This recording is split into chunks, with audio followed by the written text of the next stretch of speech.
Hey, I'm Celine Jordan, and I'm going to be giving a persuasive speech over the topic of college tuition being lowered.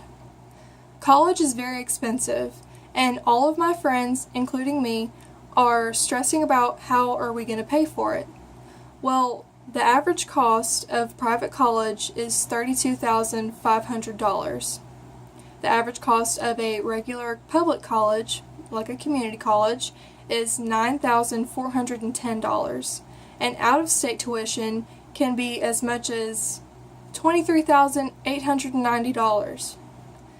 If you take those numbers and you think about how much that would be per semester, it's not that much. But whenever you put it all together, you are frantic and you are trying to figure out how you're going to pay for it. High school graduates don't make enough to pay tuition. Usually their parents will help them by paying for their rooming and mostly their classes and stuff like that, but if they have to pay for it themselves, like if they're foster kids and they don't have parents and they don't have anyone to help them, or if their parents are unable to help them at all, then how are they going to pay for it if they only have a part-time job? Because a full-time job is not it's not possible to balance a full-time job and college classes and daily life. I find it very difficult to even balance school with a part-time job. I don't know how people do it. It's just so stressful, and the worst part about it is like the average yearly salary of a part-time job is no more than $7,500. Because if you multiply however many hours a week you work, then a part-time job is probably about 20 hours a week. So if you work 20 hours a week every week, you just multiply 52 and 20, and then you multiply that by the average salary, which is about $7.25, I believe. If you just multiply those, you'd come up with about $7,500, which is nothing compared to the tuition that you'll have to pay. 40 million people per year leave college, graduate college, they don't even have their job yet, and they already have student loan debt. 40 million. The class of 2015 alone graduated with an average debt of about $35,000. That would be a whole year's worth of money that they get from their job for some of them. Students drop out or don't go at all sometimes, honestly, because they don't believe that they can even afford it at all. They don't believe that they can ever be able to pay for it even though they want to. I've seen it so many times how people will say they're going to go to college and then they drop out because of the stress of having to balance it with their job in order to pay for it. They drop out of college because they can't pay for it anymore, and that means that they're going to have to take up some mediocre job that they probably didn't even want because they can't go to college to get the job that they want.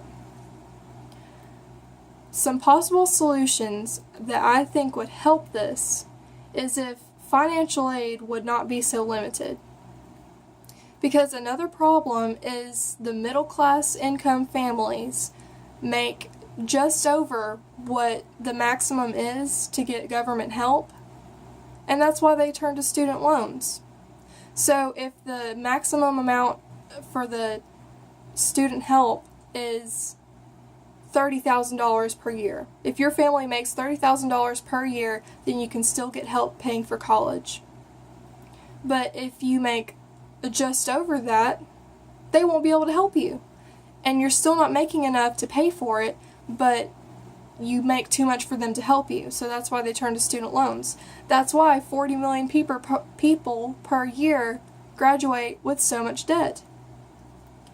They should compare the cost of the tuition to your income, meaning they should, if you tell them what college you want to go to, they look at the yearly tuition price and they compare that to your yearly salary, then they should cover the difference. Because if you were only able to put in 10% of the cost, they should cover the rest of it, even though you have too much money to get government help.